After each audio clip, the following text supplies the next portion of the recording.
इसके पहले वाला क्लास में जो है ना हम लोग 40 तक क्वेश्चन पढ़ चुके थे। आज पढ़ेंगे 41 से। 41 तो मैथ का क्वेश्चन है, इसको स्किप कर देते हैं। आइए क्वेश्चन नंबर 42 पे आइए। क्वेश्चन नंबर 42 कह रहा है कि निम्नलिखित में से कौन सी पर्वत श्रृंखला नेपाल से संबंधित है? नहीं है, बताइए कौन नहीं है। अराकान योमा नहीं है, लेकिन ग्रेट हिमालय महाभारत श्रृंखला शिवालिक श्रृंखला है। हाँ, तो कह रहा है कि निम्नलिखित में से जो है ना कौन सी पर्वत श्रृंखला नेपाल समेत नहीं है? तो अराकोमा योमा नहीं है, लेकिन ग्रेट हिमालय नेपाल समेत है, और शिवालिक श्रृंखला नेपाल से संबंधित है, महाभारत श्रृंखला नेपाल से संबंधित है। तो कह रहा है कि अराकोमा योमा पर्वत श्रृंखला का संबंध नेपाल से नहीं है।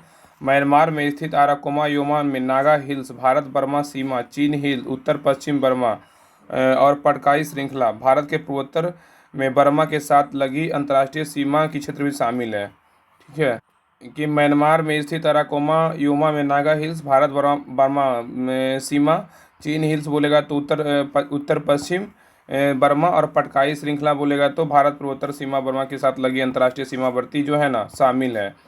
नेक्स्ट है अराकोमा योमा श्रृंखला का कुछ भाग। अराकोमा योमा का श्रृंखला का कुछ भाग बंगाली खाड़ी में डूबा हुआ है तथा अंडमान निकोबार द्वीप समूह के रूप में फिर से उभरती है। कह रहा है कि अराकोमा योमा श्रृंखला का कुछ भाग बंगाली खाड़ी में डूबा हुआ है तथा अंडमान व निकोबार द्वीप समूह के रूप में फिर से उभरती है। नेक्स्ट है, कह रहा है ग्रेट हिमालय को हिमाद्री अर्थात सर्वोच्च या बृहद हिमालय कहा जाता है। तो ग्रेट हिमालय को जो है ना हिमाद्री अर्थात सर्वोच्च या बृहद हिमालय कहा जाता है। तो ग्रेट हिमालय को क्या कहा जाता है? ग्रेट हिमालय को ना हिमाद्री अर्थात सर्वोच्च या बृहद हिमालय कहा जाता है। हाँ, तो ग्रेट हिमालय को जो है ना ग्रेट हिमालय को हिमाद्री सर्वोच्च या बृहद हिमालय कहा जाता है। यह हिमालय की सबसे ऊंची श्रेणी है। तो याद रखिए, यह हिमालय की सबसे ऊंची श्रेणी है। नेक्स्ट है ग्रेट हिमालय। ग्रेट हिमालय में ही विश्व की सबसे ऊंची पर्वत चोटी एवरेस्ट स्थित है, याद रखिएगा। तो कह रहा है कि ग्रेट हिमालय में विश्व की सबसे ऊंची पर्वत चोटी कौन सा है? एवरेस्ट है, जो नेपाल में स्थित है। नेक्स्ट कह रहा है कि महाभारत श्रृंखला हिमाचल श्रेणी अर्थात लघु या मध्य हिमालय का दूसरा नाम है। तो महाभारत श्रृंखला जो है ना महाभारत श्रृंखला हिमाचल श्रेणी अर्थात लघु या मध्य हिमालय का दूसरा नाम है। नेक्स्ट कह रहा है कि शिवालक श्रृंखला हिमालय का नवीनतम भाग है। क्या है? तो शिवालक श्रृंखला हिमालय का नवीनतम भाग है। इसे निम्न या बाह्य हिमालय भी कहा जाता है। तो शिवालिक श्रृंखला जो है ना हिमालय का नवीनतम भाग है। इसे निम्न या बाह्य हिमालय भी कहा जाता है। क्वेश्चन नंबर 43 पे कह रहा है कि डैश ओलंपिक के लिए चेट्टी रोबोट किस देश ने अनावृत किया है? किस देश ने अनावृत किया है? बताइए क्या होगा। हाँ, ये किया है, जापान किया है, जापान। हाँ, कह रहा है कि डैश ओलंपिक किसके लिए जो है ना कौन सा देश ओलंपिक के लिए चिट्टी रोबोट किस देश ने अनावृत किया है? तो याद रखिए जापान किया है। कौन किया है? जापान। नेक्स्ट कह रहा है कि जापान में ओलंपिक के लिए चैटी रोबोट का जो है अनावरण किया है। जापान के लिए जो है जापान में ओलंपिक के लिए चैटी रोबोट जो है अनावरण किया है। नेक्स्ट कर रहा है कि 24 जुलाई से 29 अगस्त 24 जुलाई से 9 अगस्त कर रहा है कि जापान में ओलंपिक 2020 का आयोजन चैटी रोबोट का उपयोग किया गया था। यह रोबोट जापान कंपनी टोयोटा द्वारा क्या गया था? बनाया गया था। जो चिट्टी रोबोट था ना वो जापान के टोयोटा कंपनी के द्वारा क्या था? बनाया गया था। यह रोबोट लोगों को उनकी सीटों और निर्देश करेगा। नेक्स्ट का कह रहा है कि प्रासंगिक सूचनाओं के साथ साथ यह रोबोट पेय व खाद्य पदार्थ की डिलीवरी को सुनिश्चित करेगा। ठीक है। नेक्स्ट कह रहा है कि ग्रीष्मकालीन ओलंपिक खेल या ओलंपियाड पहली बार 1896 ईस्वी में आयोजित किया गया था। बताइएगा कि ग्रीष्मकालीन ओलंपिक खेल या ओलंपियाड पहली बार कब आयोजित किया गया था? तो क्या होगा? 1896 में। हाँ, तो ग्रीष्मकालीन ओलंपिक खेल या ओलंपियाड का पहली बार जो है ना ये उपयोग किया गया था, आयोजित किया गया था 1896 में। और इसका आयोजन प्रत्येक जो है ना 4 वर्ष पे होता है, याद रखिएगा। ठीक है। तो ग्रीष्मकालीन ओलंपिक खेल या ओलंपियाड पहली बार 1896 में आयोजित किया गया था। और इसका ओलंपियाड जो ग्रीष्मकालीन ओलंपिक जो होता है प्रत्येक 4 साल पे आयोजित होता है, याद रखिएगा। नेक्स्ट है ग्रीष्मकालीन ओलंपिक 2024 का आयोजन कहाँ होगा? तो पेरिस फ्रांस में होगा, याद रखिएगा। 2024 वाला कहाँ होगा? पेरिस फ्रांस में। 2028 वाला कहाँ होगा? तो लॉस एंजल्स अमेरिका में होगा, याद रखिएगा 28 वाला। क्वेश्चन नंबर 44 का रहा है कि तारों का टिमटिमाना तारों की रोशनी के वायुमंडल में से किसके कारण होता है? तो क्या होगा? अपवर्तन कारण। क्या होता है अपवर्तन के कारण? कह रहा है कि तारों का टिमटिमाना तारों की रोशनी के वायुमंडल में से किसके कारण होता है? तो अपवर्तन कारण होता है। तो कह रहा है अपवर्तन के कारण वायुमंडल में तारों की रोशनी का विचलन तारों का टिमटिमाना है। अपवर्तन के कारण वायुमंडल में तारों की रोशनी का विचलन, तारों का टिमटिमाना है। जब प्रकाश की किरण एक माध्यम से दूसरे माध्यम में प्रवेश करती है तो अपने बस पथ से क्या होती है, विचलित हो जाती है। तो कह रहा है ना, इसी घटना को ना प्रकाश का अपवर्तन कहते हैं। तो कह रहा है कि जब प्रकाश की किरण एक माध्यम से दूसरे माध्यम में प्रवेश करती है तो अपने पथ से क्या होती है, विचलित हो जाती है। यह घटना क्या कहलाता है, प्रकाश का ना अपवर्तन कहलाता है, रिफ्लेक्शन ऑफ लाइट कहलाता है। ठीक है, प्रकाश का अपवर्तन नहीं, रिफ्लेक्शन अपवर्तन मतलब क्या होता है, तो याद रखिएगा ना कि रिफ्लेक्शन ऑफ लाइट कहलाता है। तो जब प्रकाश की किरण एक माध्यम से दूसरे माध्यम में प्रवेश करती है तो अपने पथ से विचलित हो जाती है। यह घटना प्रकाश का अपवर्तन कहलाता है। अब आइए नेक्स्ट पॉइंट पे। आगे कह रहा है कि अपवर्तन के कारण जल के भीतर पड़ी हुई मछली अपने वास्तविक गहराई से कुछ ऊपर उठी पड़ती दिखाई देती है। बताइएगा कि जल के भीतर पड़ी हुई मछली अपने वास्तविक गहराई से कुछ ऊपर उठी हुई प्रतीत होते, क्या क्या कारण है, क्या होगा, अपवर्तन कारण होता है। नेक्स्ट कह रहा है, वो कह रहा है अपवर्तन के फलस्वरूप ही द्रव में अंशतः डूबी हुई सीधी छड़ टेढ़ी दिखाई पड़ती है। तो बताइए किसके कारण जो है ना द्रव में अंशतः डूबी हुई सीधी छड़ टेढ़ी दिखाई पड़ती है, तो क्या किसके कारण, प्रकाश का अपवर्तन कारण होता है। नेक्स्ट कह रहा है कि सूर्योदय के कुछ समय पहले सूर्यास्त के थोड़े समय बाद तक सूर्य क्षितिज के नीचे होने पर भी हमें दिखाई पड़ना क्या किसका परिणाम है, तो अपवर्तन का परिणाम है। ठीक है। और नेक्स्ट कह रहा है कि जल से भरे बर्तन के पेंदी में पड़े सिक्कों को थोड़ा सा ऊपर उठा हुआ प्रतीत होना क्या कारण है, अपवर्तन का घटना है। ये सभी घटना से क्या है, अपवर्तन का घटना है, याद रखिएगा। क्वेश्चन नंबर है 45, कह रहा है कि कोई वस्तु यदि स्थिर है या निश्चित वेग से एक सीधी रेखा पर गति कर रही है तो यदि उस पर कोई बाह्य बल नहीं लगाया जाए तो वो अपनी प्रारंभिक अवस्था में ही बनी रहती है। यह कथन किसका है, तो क्या होगा, न्यूटन के गति का प्रथम नियम है। कह रहा है कि कोई वस्तु यदि स्थिर है या निश्चित वेग से एक सीधी रेखा में गति कर रही है तो यदि उस पर कोई बाह्य बल नहीं लगाया जाए तो वो अपनी प्रारंभिक अवस्था में बनी रहती है। यह कथन किसका है, तो न्यूटन गति का प्रथम नियम है, याद रखिएगा। कह रहा है कि न्यूटन की गति का प्रथम नियम प्रश्न में दिए गए कथन की पुष्टि करता है। कह रहा है न्यूटन की गति का प्रथम नियम कह रहा है कि प्रत्येक वस्तु बिना अवस्था या सरल रेखा पर एक समान गति से अवस्था में तब तक रहती है जब तक कि वो उस पर लगे बाह्य बल के द्वारा अपनी अवस्था में परिवर्तन के लिए बाध्य ना हो। तो न्यूटन के गति का प्रथम नियम कह रहा है कि प्रत्येक वस्तु बिना अवस्था या सरल रेखा पर एक समान गति की अवस्था में तब तक रहती है जब तक कि उस पर लगे बाह्य बल के द्वारा वह अपनी अवस्था में परिवर्तन के लिए बाध्य ना हो। नेक्स्ट कह रहा है कि न्यूटन के प्रथम गति के नियम को जड़त्व का नियम या जड़त्व का नियम कहते हैं। बताइए कि न्यूटन का प्रथम नियम को किस नियम, कौन सा नियम और कहा जाता है, तो क्या होगा, नियम भी कहा जाता है। हाँ, न्यूटन के प्रथम गति नियम को ना जड़त्व का नियम भी कहा जाता है। नेक्स्ट कह रहा है कि न्यूटन गति के नियमों को अपनी पुस्तक प्रिंसिपिया 1687 में प्रतिपादित किया था। न्यूटन ने गति के नियमों को अपनी कौन सा पुस्तक में जो है ना 1687 में प्रतिपादित किया था, क्या होगा, 1687। हाँ। नेक्स्ट कह रहा है कि न्यूटन के गति के प्रथम नियम के कुछ उदाहरण हैं। रुकी हुई बस या रेलगाड़ी के में खड़ा व्यक्ति गाड़ी के अचानक चलने पे पीछे की तरफ गिरने लगता है, क्या कारण है, तो क्या होगा, न्यूटन गति का प्रथम नियम जड़त्व कारण होता है।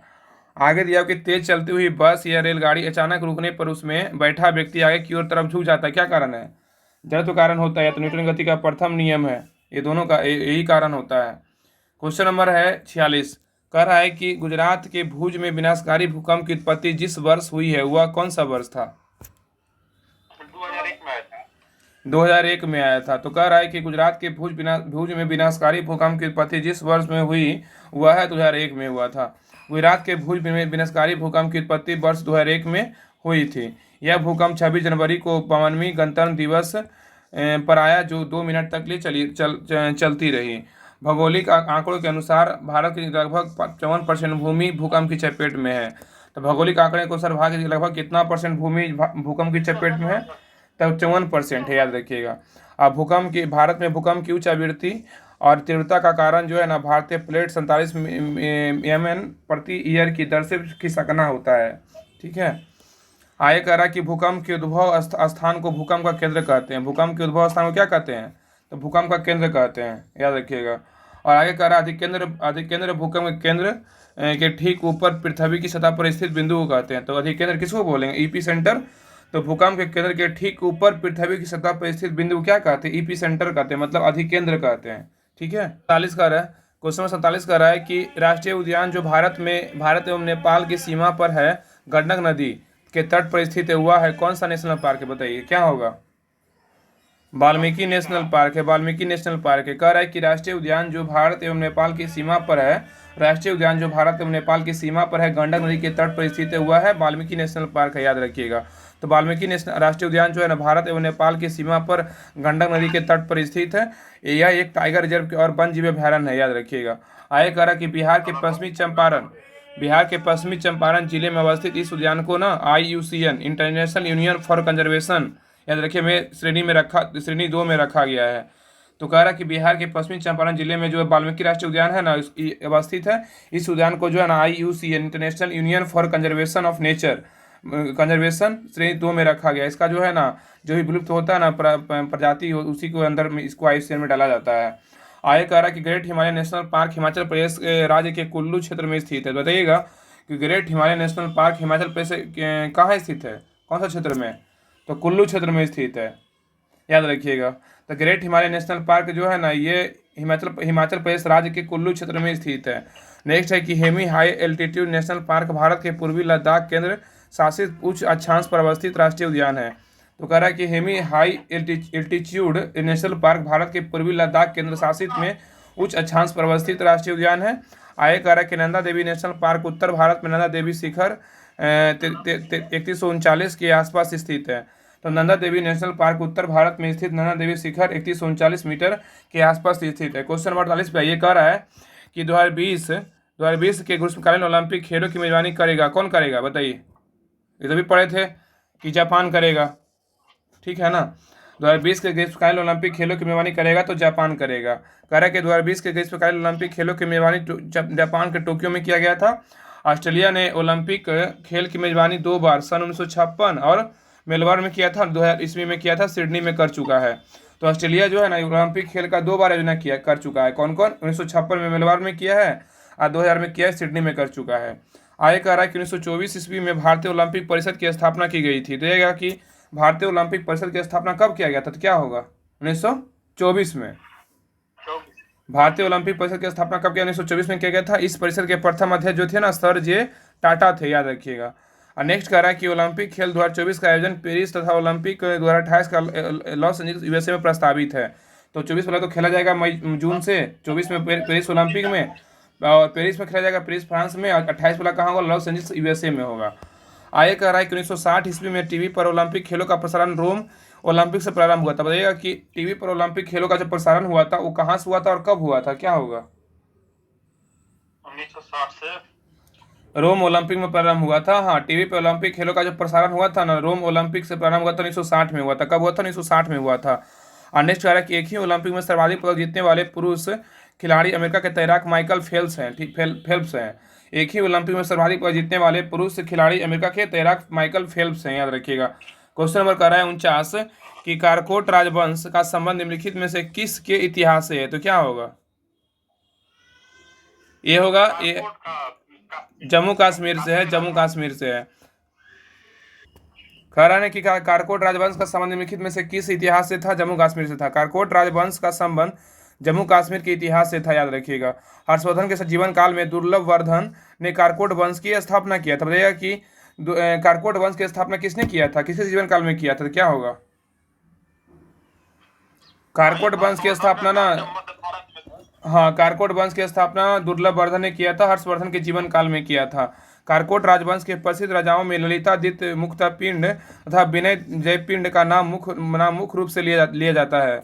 नेक्स्ट कह रहा है प्रसिद्ध चीनी यात्री हुएनसोंग जो था दुर्लभ वर्धन के समय कश्मीर आया था। बताइएगा कि प्रसिद्ध चीनी यात्री जो था किसके समय कश्मीर आया था, तो क्या होगा? दुर्लभ वर्धन के समय कश्मीर आया था, लेकिन अगर भारत बोलेगा तो हर्षवर्धन के समय आया था हुएनसोंग, याद रखिएगा। नेक्स्ट कह रहा है कारकोट राजवंश के बाद कश्मीर पर उत्पल वंश का शासन स्थापित हुआ। तो कारकोट राजवंश के बाद कश्मीर पर किस वंश का शासन स्थापित हुआ? तो उत्पल वंश का शासन स्थापित हुआ। किस वंश का? तो उत्पल वंश का शासन स्थापित हुआ। तो कारकोट राजवंश के बाद कश्मीर पर उत्पल वंश का शासन स्थापित हुआ। नेक्स्ट कह रहा है कारकोट पुराणों में वर्णित एक प्रसिद्ध नाग है। कारकोट पुराणों में वर्णित एक क्या है? प्रसिद्ध नाग का नाम है, याद रखिएगा। अब ये नेक्स्ट क्वेश्चन पे कह रहा है कि नेक्स्ट है कि क्वेश्चन प्रयास कर रहा है कि विद्युत विभवांतर की SI इकाई क्या है? बताइए, विद्युत विभवांतर की SI इकाई ये ना वोल्ट है। क्या है? तो वोल्ट है। विद्युत विभवांतर की एसआई इकाई क्या है? वोल्ट है। विद्युत विभवांतर की एसआई इकाई क्या है? वोल्ट है। वोल्ट एक क्या है? अदिश राशि है। वोल्ट क्या है? एक अदिश राशि है। इटली के प्रसिद्ध वैज्ञानिक एल्सेंड्रो वोल्टा ने के समान में विश्व विभव की इकाई वोल्टा रखा गया था। तो कह रहा है इटली के प्रसिद्ध वैज्ञानिक एल्सेंड्रा वोल्टा के सम्मान में विभव की इकाई वोल्टा रखा गया। वोल्ट मीटर एक यंत्र है। ये वोल्ट मीटर क्या है? एक यंत्र है जिसके द्वारा विभवांतर की माप की जाती है। नेक्स्ट, एम्पियर विद्युत धारा की एसआई इकाई है। क्वेश्चन नंबर 51 है, कह रहा है निम्नलिखित में से कौन 2019 के रसायन विज्ञान के क्षेत्र में नोबेल पुरस्कार विजेताओं की सूची में नहीं है? बताइए इसमें कौन नहीं है, किसको नहीं दिया गया था? गोनी स्मिथ को नहीं दिया गया था, लेकिन जॉन बी वुडनप को दिया गया था। एम स्टैनली बिंगटन को दिया गया था। अकीरा एसियोनो को दिया गया था। इसे पूछने वाला नहीं है। ठीक है, आगे बढ़ते हैं। आगे कह रहा है ना कि देखिए इसमें यहाँ पे देखिए, नोबेल पुरस्कार विजेता सभी क्षेत्रों के प्रथम बोलेगा तो साहित्य में कौन सबसे प्रथम पहले किसको मिला था नोबेल पुरस्कार? साहित्य में सूली प्रुधोमो को मिला था। याद रखिएगा, साहित्य में किसको मिला था 1901 में? तो सूली प्रुधोमो को मिला था सबसे पहली बार। शांति में किसको मिला था पहली बार? जीन हेनरी डुनान को मिला था। याद रखिएगा।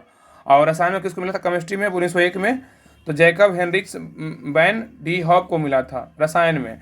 अब भौतिकी का बात करें 1901 में किसको मिला था? विल्हेम कॉनराड स्ट्रॉन्टगन को मिला था।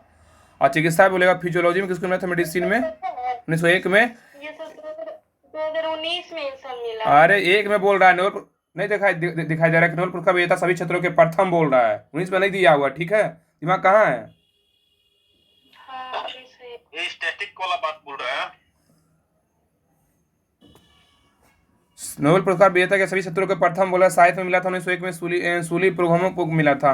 शांति में 1901 में मिला था जीन हेनरी डुनान को मिला था। रसायन में केमिस्ट्री में बात करें 1901 में मिला था Jacob Henricus van de Hoff को मिला था। और चिकित्सा में बोलेगा तो अगर भौतिकी में बोलेगा फिजिक्स में 1901 में मिला था विल्हेम कॉनराड स्ट्रॉन्टगन को मिला था। चिकित्सा का बात करें फिजियोलॉजी या मेडिसिन का 1901 में मिला था एमिल एडोल्फ को मिला था और बॉर बेहरिंग को मिला था। और नेक्स्ट है इकोनॉमिक्स में किसको मिला था? इकोनॉमिक्स में जो है ना 1967 में स्टार्ट मिला था देना के लिए ये मिला था। 1969 में मिला था रैगनर फ्रिश और जॉन टिंगनबर्ग को मिला था। 1967 में तो स्टार्ट हुआ था लेकिन मिलना स्टार्ट हुआ था 1969 में। तो मिला था रैगनर फ्रिश और जॉन टिनबर्गन को मिला था। क्वेश्चन नंबर है 52, कह रहा है कि निम्नलिखित में से कौन मानव जीवन के सभी दुखों के नाश के लिए अष्टांगिक मार्ग की सलाह देते हैं? कौन देता है? गौतम बुद्ध। कुमार यानी कि गौतम बुद्ध। निम्नलिखित में से कौन मानव जीवन के सभी दुखों के नाश के लिए अष्टांगिक मार्ग की सलाह देते हैं? तो गौतम बुद्ध देते हैं। कह रहा है कि मानव जीवन के सभी दुखों के नाश के लिए गौतम बुद्ध अष्टांगिक मार्ग के साधन है। सम्यक दृष्टि, सम्यक संकल्प, सम्यक वाणी, सम्यक कर्मांत, सम्यक आजीव, सम्यक व्यायाम और सम्यक स्मृति और सम्यक समाधि। तो कह रहा है ना कि मानव जीवन के सभी दुखों के नाश के लिए जो है ना गौतम बुद्ध अष्टांगिक मार्ग की साधना किया था। कौन कौन? तैयार रखिए, सम्यक संकल्प, सम्यक वाणी, सम्यक कर्मांत, सम्यक आजीव और सम्यक व्यायाम, सम्यक स्मृति, सम्यक जो है समाधि। याद रखिएगा, 8 था। आगे कह रहा है कि बुद्ध द्वारा गृह त्याग को महाभिनिष्क्रमण कहा जाता है। बुद्ध के गृह त्याग को क्या कहा जाता है? महाभिनिष्क्रमण कहा जाता है। अब बुद्ध द्वारा दिए गए प्रथम उपदेश बोलेगा धर्मचक्र परिवर्तन कहलाता है। अब बुद्ध की मृत्यु को क्या कहते हैं? महापरिनिर्वाण बोलते हैं बुद्ध की मृत्यु को। अब वर्धमान महावीर जैन धर्म के 24वें तीर्थंकर एवं अंतिम तीर्थंकर थे। तो याद रखिएगा कि बुद्ध द्वारा गृह त्याग की घटना को महाभिनिष्क्रमण कहा जाता है। प्रथम उद्देश्य को धर्मचक्र परिवर्तन कहलाता है। अब बुद्ध की मृत्यु को महापरिनिर्वाण कहा जाता है। अब वर्धमान जो मतलब बुद्ध की जो बचपन का नाम था महावीर जैन धर्म के 24वें एवं अंतिम तीर्थंकर थे। क्या हुआ बोलिए? क्वेश्चन नंबर 53 कह रहा है कि निम्नलिखित में से कौन सा लॉर्ड कर्जन का योगदान नहीं था? इसमें बताइए कौन में लॉर्ड कर्जन का योगदान नहीं था? सती प्रथा पे रोक नहीं था, लेकिन पुलिस सुधार पे था, बंगाल विभाजन पे था, सेना व न्यायिक सुधार पे था। तो कह रहा है कि निम्नलिखित में से कौन सा लॉर्ड कर्जन का योगदान नहीं था? तो सती प्रथा पे रोक नहीं था, लेकिन बंगाल विभाजन और पुलिस सुधार और सेना पर न्यायिक सुधार तीनों पे था। कह रहा है कि सती प्रथा पे रोक लॉर्ड कर्जन का योगदान नहीं था। सती प्रथा पर रोक लॉर्ड कर्जन का योगदान नहीं था। 1829 ईस्वी में लॉर्ड विलियम बेंटिंग ने राजा राम मोहन राय के सहयोग से जो है सती प्रथा को गैर कानूनी घोषित किया था। याद रखिए, कह रहा है ना कि 1829 में लॉर्ड विलियम बेंटिंग ने राजा राम मोहन राय के सहयोग से सती प्रथा पर गैर कानूनी घोषित किया था। आगे का लॉर्ड कर्जन 1899 से 1905 में दिया हुआ है कि इसका क्या किया था। तो कह रहा है कि लॉर्ड कर्जन के बारे में कि लॉर्ड कर्जन ने सैनिक प्रशिक्षण में किंचर परीक्षा को शामिल कर सैन्य सुधार स्वरूप सेना की युद्ध क्षमता को बढ़ाया था। तो लॉर्ड कर्जन कह रहा है कि सैनिक प्रशिक्षण में किचनर परीक्षा को शामिल कर सैन्य सुधार स्वरूप सेना की युद्ध क्षमता को बढ़ाया। और नेक्स्ट कह रहा है कि लॉर्ड कर्जन ने भारत में पहली बार ऐतिहासिक इमारतों धरोहरों की सुरक्षा एवं मरम्मत के लिए भारतीय पुरातत्व विभाग की स्थापना की। तो कह रहा है कि लॉर्ड कर्जन ने भारत में पहली बार ऐतिहासिक इमारतों धरोहरों की सुरक्षा एवं मरम्मत के लिए भारतीय पुरातत्व विभाग की स्थापना की। नेक्स्ट कह रहा है अकाल आयोग का गठन कर्जन ने सर एंटनी मैकडोनाल्ड की अध्यक्षता में किया था। बताइए कि अकाल आयोग का गठन जो है ना किसने किया था, किसकी अध्यक्षता में किया था, तो क्या होगा? लॉर्ड कर्जन के अकाल आयोग का जो गठन था ना कर्जन के ने सर एंटनी मैकडोनाल्ड की अध्यक्षता में किया था। कर्जन के कार्यकाल में ही 1904 ईस्वी में भारतीय विश्वविद्यालय अधिनियम पास किया गया था। तो कर्जन के कार्यकाल में ही 1904 में भारतीय विश्वविद्यालय अधिनियम पास किया गया था। क्वेश्चन नंबर 54 कह रहा है कि निम्नलिखित में से कौन 29 अगस्त 1947 को गठित डैश प्रारूप समिति के सदस्य नहीं थे? कौन नहीं थे बताइए? डॉक्टर राजेंद्र प्रसाद नहीं थे ना, डॉक्टर राजेंद्र प्रसाद नहीं थे, लेकिन डॉक्टर भीमराव अम्बेडकर थे, सैयद मोहम्मद सादुल्लाह थे, डॉक्टर के मुंशी थे। तो कह रहा है कि निम्नलिखित में से कौन 29 अगस्त 1947 में प्रारूप समिति के सदस्य नहीं थे? तो डॉक्टर राजेंद्र प्रसाद नहीं थे, डॉक्टर भीमराव अम्बेडकर थे, सैयद मोहम्मद थे और डॉक्टर के मुंशी थे। तो 29 अगस्त 1947 को गठित प्रारूप समिति सदस्यों में डॉक्टर राजेंद्र प्रसाद शामिल नहीं थे। और नेक्स्ट कह रहा है कि प्रारूप समिति के अध्यक्ष डॉक्टर भीमराव अम्बेडकर थे। इस समिति के सदस्य एन गोपाल स्वामी अयंगर, अलादी कृष्ण स्वामी अयंगर, मोहम्मद सादुल्लाह, के एम मुंशी, बी एल मित्र और डीपी खेतान थे। और नेक्स्ट कह रहा है कि प्रारूप समिति द्वारा तैयार संविधान का प्रारूप संविधान सभा के अध्यक्ष के समक्ष 21 फरवरी 1948 को पेश किया गया था। तो कह रहा है कि प्रारूप समिति द्वारा तैयार संविधान का प्रारूप संविधान सभा के अध्यक्ष के समक्ष 21 फरवरी 1948 को पेश किया गया था। और नेक्स्ट कह रहा है कि डीपी खेतान की मृत्यु 1948 ईस्वी के बाद टीटी कृष्णामाचारी और बी एल मित्र के स्थान पे एन माधव राव को प्रारूप समिति का सदस्य बनाया गया। और नेक्स्ट कह रहा है कि संविधान सभा के संवैधानिक सलाहकार बी एन राव ने 243 अनुच्छेद एवं 13 अनुसूचियां वाली संविधान का प्रथम प्रारूप तैयार किया। तो कह रहा है कि संविधान सभा के संवैधानिक सलाहकार बी एन राव ने 243 अनुच्छेद एवं 13 अनुसूचियां वाली संविधान का प्रथम प्रारूप तैयार किया। क्वेश्चन नंबर 55 कह रहा है कि निम्नलिखित सूत्रों में से कौन सा कैल्शियम कार्बोनेट को निरूपित करता है? क्या होगा? कैल्शियम CaCO3 करता है। तो कह रहा है ना कि निम्नलिखित सूत्रों में से कौन सा कैल्शियम कार्बोनेट को निरूपित करता है? CaCO3 करता है। CaCO3 कैल्शियम कार्बोनेट को निरूपित करता है। कैल्शियम कार्बोनेट एक रासायनिक यौगिक है जिसका रासायनिक सूत्र CaCO3 होता है। आगे कह रहा है कि कैल्शियम कार्बोनेट का उपयोग चूना बनाने में, टूथपेस्ट, दंत मंजन में, सीमेंट उद्योग आदि में किया जाता है। तो बताइएगा कैल्शियम कार्बोनेट का उपयोग कहाँ कहाँ करते हैं? कैल्शियम कार्बोनेट का उपयोग जो है चूना बनाने में, टूथपेस्ट, दंत मंजन, सीमेंट उद्योग आदि बनाने में किया जाता है। नेक्स्ट कह रहा है कि भारी जल D2O न्यूक्लियर प्रतिक्रियाओं ड्यूरेटेड यौगिक आदि के निर्माण में किया जाता है। नेक्स्ट कह रहा है कि मर्क्यूरिक ऑक्साइड HgO का इस्तेमाल मलहम बनाने, जहर आदि के रूप में किया जाता है। तो मर्क्यूरिक ऑक्साइड का जो इस्तेमाल होता है ना मलहम बनाने आदि जहर बनाने में किया जाता है। और CaO बिना बुझा चूना कहते हैं, का रासायनिक नाम कैल्शियम ऑक्साइड है। तो CaO का जो ना बिना बुझा चूना का रासायनिक नाम क्या है? तो कैल्शियम ऑक्साइड है। क्वेश्चन नंबर 56 कह रहा है कि 13वीं ईस्ट इंडिया समिट पूर्वी एशिया सम्मेलन का आयोजन निम्नलिखित में से किस देश में किया गया? तो क्या होगा? सिंगापुर में किया गया। कहाँ किया गया? सिंगापुर में किया गया, याद रखिएगा। तो कह रहा है कि 13वीं ईस्ट इंडिया समिट का आयोजन सिंगापुर में किया गया। पूर्वी एशिया शिखर सम्मेलन एशिया पैसिफिक क्षेत्र में 18 देशों के नेताओं द्वारा संचालित एक मंच है जिसका गठन क्षेत्रीय शांति, सुरक्षा व समृद्धि के उद्देश्य से किया गया था। भारत शुरुआत से ही 2005 ईस्वी इस सम्मेलन में भाग ले रहा था। भारत जो था ना शुरुआत से ही 2005 ईस्वी से इस सम्मेलन में भाग ले रहा था।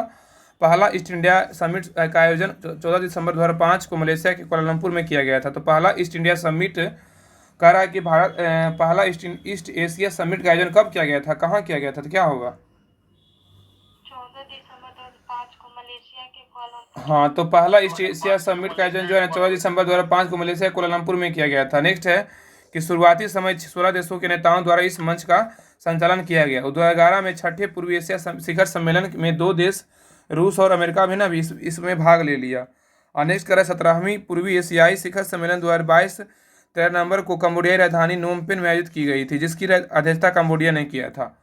और नेक्स्ट कह रहा है कि 18वीं पूर्वी एशियाई शिखर सम्मेलन 2023 इंडोनेशिया के जकार्ता में आयोजित किया गया था। तो 18वीं पूर्वी एशियाई शिखर सम्मेलन जो है 2023 में इंडोनेशिया के जकार्ता में आयोजित किया गया था। क्वेश्चन नंबर 57 कर रहा है कि निम्नलिखित में से 1905 में निम्नलिखित में से कौन 1905 में बंगाल विभाजन के समय भारत का वायसराय था? कौन था बताइए? लॉर्ड कर्जन फर्स्ट था, याद रखिएगा। तो कह रहा है कि निम्नलिखित में से कौन 1905 में बंगाल के विभाजन के समय भारत के वायसराय थे? तो लॉर्ड कर्जन फर्स्ट था। तो 1905 के बंगाल विभाजन के समय भारत का वायसराय जो था ना, लॉर्ड कर्जन फर्स्ट था। कह रहा है कि 20 जुलाई 1905 ईस्वी को अन्य स्रोत में बीपीएससी 64वीं के अनुसार बोल रहा है 19 जुलाई दे रहा है, वो शिमला में बंगाल के विभाजन की घोषणा की गई थी। और नेक्स्ट कह रहा है कि बंगाल के 2 प्रांतों में बांट दिया गया था, एक पूर्वी बंगाल, एक था असम प्रांत तथा पश्चिमी बंगाल। पूर्वी बंगाल एवं असम प्रांत एवं पश्चिमी बंगाल तथा पश्चिमी बंगाल। नेक्स्ट कह रहा है कि ढाका को पूर्वी बंगाल का मुख्यालय बनाया गया था। ढाका को पूर्वी पूछेगा कि पूर्वी बंगाल का मुख्यालय किसको बनाया गया था, तो क्या होगा? ढाका को। हाँ, पूर्वी बंगाल का मुख्यालय किसको बनाया गया? ढाका को बनाया गया था। नेक्स्ट है लॉर्ड एल्गिन ने बहावी आंदोलन का दमन किया था। कि बहावी आंदोलन का दमन किसने किया था? Lord Elgin. जब बंगाल विभाजन हो रहा था तो उस समय का वहाँ का सबसे main police sir Andrew Fraser था। तो याद रखिए ना कि बहावी आंदोलन का दमन किसने किया था? लॉर्ड एल्गिन ने किया था। कौन किया था? लॉर्ड एल्गिन ने। लॉर्ड एल्गिन प्रथम ने किया था। लॉर्ड एल्गिन द्वितीय ने कहा था कि भारत को तलवार के बल पर विजित किया गया और तलवार के बल पर ही इसकी रक्षा की जाएगी। किसने कहा था? लॉर्ड एल्गिन द्वितीय ने कहा था। तो याद रखिएगा ना कि बहावी आंदोलन का दमन बोलेगा तो लॉर्ड एल्गिन प्रथम ने किया था। लेकिन अगर पूछेगा कि भारत को तलवार के बल पर विजित किया गया है और तलवार के बल पर इसकी रक्षा की जाएगी, किसने कहा था? लॉर्ड एल्गिन द्वितीय ने कहा था। यहाँ पे द्वितीय हो जाएगा। क्वेश्चन नंबर 58 कह रहा है कि इंटेंसिफाइड कह रहा है ना कि इंटेंसिफाइड मिशन इंद्रधनुष का संबंध निम्नलिखित में से किस क्षेत्र से है? तो क्या होगा? टीकाकरण से, याद रखिएगा। तो कह रहा है ना कि इंटेंसिफाइड मतलब तीव्र मिशन इंद्रधनुष का संबंध निम्नलिखित में से किस क्षेत्र से है? टीकाकरण से है। तीव्र मिशन इंद्रधनुष इंटेंसिफाइड मिशन इंद्रधनुष का संबंध टीकाकरण से है। आगे कह रहा है कि त्रिग्राहन मिशन इंद्रधनुष को पूरे भारत में 2 सितंबर 2019 को IMF 2.0 के नाम से शुभारंभ किया गया था। नेक्स्ट कह रहा है कि इस मिशन का जो उद्देश्य था ना, 2 वर्ष में कम उम्र के बच्चों को और गर्भवती महिलाओं को 8 वैक्सीन रोकथाम योग्य बीमारियों को से रक्षा करना था। इस मिशन के अंतर्गत टीकाकरण अभियान में तपेदिक मतलब ट्यूबरक्लोसिस, मेनिंजाइटिस मतलब खसरा और मिजल्स, हेपेटाइटिस बी, टेटनस, काली खांसी, वुपिंग कफ, पीलियोमाइलिटिस और डिप्थीरिया के टीके में शामिल था। इस टीकाकरण में याद रखिएगा। इस मिशन के अंतर्गत कुछ विशिष्ट रोग जैसे इमेफिलस बोल रहा है। इस मिशन के अंतर्गत जो है ना कुछ विशिष्ट रोग जैसे इमेफिलस, इंसेफिलस, इन्फ्लुएंजा और जापानी इंसेफ्लाइटिस टीके भी बनाए जा रहे हैं। नेक्स्ट कह रहा है इस मिशन को 2019 में मार्च 2020 तक चलेगी। बताइए इस मिशन का जो था ना उद्देश्य 2019 से 2020 तक चलेगी। क्वेश्चन नंबर 59 कह रहा है कि निम्नलिखित में से किस बीमारी का संबंध निश्चय पोषण योजना से है? तो क्या होगा? कह रहा है कि निम्नलिखित में से किस बीमारी का संबंध निश्चय पोषण से है? तो ये क्या है? तो ट्यूबरक्लोसिस मतलब टीबी का है। तो कह रहा है निश्चय पोषण योजना का संबंध तपेदिक मतलब ट्यूबरक्लोसिस टीबी से है। निश्चय योजना का शुभारंभ 2018 में से भारत के केंद्र सरकार द्वारा किया गया था। तो कि निश्चय पोषण योजना का शुभारंभ कब किया गया था, किसके द्वारा किया गया था? तो क्या होगा? 2018 सेंट्रल गवर्नमेंट के द्वारा। हाँ, नेक्स्ट कह रहा है इस योजना का पर्यवेक्षण भारत सरकार के स्वास्थ्य एवं कल्याण विभाग द्वारा किया जाता है। निश्चय पोषण योजना के तहत प्रत्येक टीबी रोगियों को प्रत्येक माह 500 रुपया दिया जाएगा। तो निश्चय पोषण योजना के तहत जो था ना प्रत्येक टीबी रोगियों को प्रत्येक माह 500 रुपया दिया जाएगा। और नेक्स्ट कह रहा है इस योजना के तहत नामांकित कुल मरीजों एवं लाभार्थियों की संख्या 13 लाख पहुंच गई थी। नेक्स्ट बोल रहा है केंद्र सरकार ने वित्तीय सहायता प्राप्त करने के लिए रोगियों की आधिकारिक पोर्टल निश्चय पर अपना नाम दर्ज कराना होता है। तो केंद्र सरकार ने वित्तीय सहायता प्राप्त करने के लिए रोगियों की आधिकारिक पोर्टल निश्चय पर अपना नाम दर्ज कराना होता है। क्वेश्चन नंबर नेक्स्ट कर रहा है 60 नंबर कह रहा है कि रंगनाथिट्टू पश्चिम बहरान स्थित है। कहाँ बताइए? कर्नाटक में है। हाँ, तो रंगनाथिट्टू पश्चिम बहरान कहाँ से? कर्नाटक में। रंगनाथिट्टू पश्चिम बहरान कहाँ है? कर्नाटक में स्थित है। नेक्स्ट करा इस पक्षी अभयारण्य में 200 से अधिक पक्षियों की प्रजाति पाई जाती है। इस पक्षी बिहार में सफ़ेद सारस, उत्तरी क्षेत्रों में पाई जाने वाली चौड़ी चोंच वाली बत्तख, खंजन आदि मध्य एशिया में साइबेरिया एवं हिमालय के प्रवासी पक्षी है। आगे कह रहा कि पिछले वर्ष कृष्णा राजा सागर बांध का अतिरिक्त पानी छोड़ दिए जाने के फलस्वरूप इस अभयारण्य में उपस्थित सैकड़ों घोंसले और द्वीप क्या हो गए? जलमग्न हो गए थे। और नेक्स्ट कह रहा है कि वर्ष 1940 में इस पक्षी बिहार को पक्षी अभयारण्य घोषित किया गया था। तो कि वर्ष 1940 में किस पक्षी बिहार को पक्षी अभयारण्य घोषित किया गया था? तो क्या होगा?